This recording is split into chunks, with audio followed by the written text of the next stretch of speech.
Kemarin terjadi Bapak Ibu sekalian, ada seorang kisah nyata di Saudi, seorang pramugari yang saya tahu pramugari dari penerbangan kita, yang kisahnya sempat dibahas oleh para ulama di Saudi. Itu setelah dia tiba di Jeddah sakit keras dan sempat koma selama sebulan. Waktu dia koma selama sebulan, suster-suster yang ada di situ semua memberikan kesaksian kalau orang ini sering berteriak-teriak, tapi dalam kondisi koma, nggak sadar, sering teriak-teriak. Sebulan tepatnya dari kejadian tersebut, maka pramugari ini terbangun. Waktu dia terbangun, maka dia menceritakan ternyata selama sebulan itu dia mimpi masuk ke neraka. Dan dia mimpi rambutnya digantung, badannya disiksa, dan dia rasakan itu siksaannya. Dia betul-betul merasakan sakitnya, siksaannya, jeritannya, dia semua rasakan. Dan dia lihat neraka, orang-orang disiksa selama sebulan.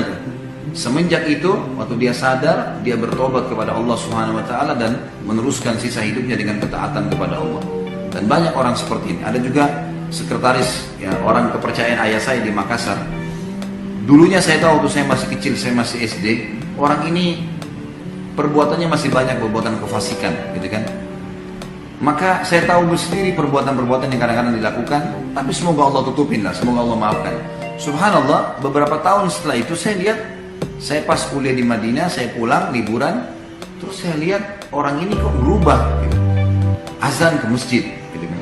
Nah, kebetulan waktu itu ada pabrik seng yang dimiliki oleh ayah saya, orang ini kerja di situ. Maka saya tanya, kenapa kok Om, saya panggil Om itu, kenapa kok bisa berubah seperti ini? Dia bilang, saya mimpi Khalid, saya masuk ke neraka. Dan ini sebuah nikmat yang Allah kasih sebenarnya buat dia, ya. Dan lihat neraka, dan saya lihat orang disiksa, orang dipukul, orang dicincang, orang macam-macam. Dan tangan saya ini dibelenggu dengan rantai, dipegang oleh satu orang yang saya tidak bisa lihat wajahnya.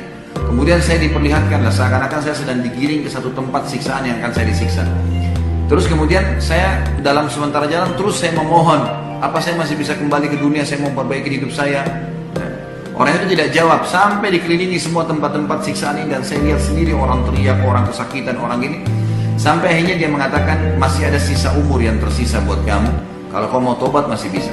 Kemudian dia pun akhirnya bangun dan sadar, mulai setelah itu jadi menjadi orang baik, dan alhamdulillah sampai sekarang Masya Allah orangnya sudah dalam ketaatan kepada Allah Subhanahu Wa Taala.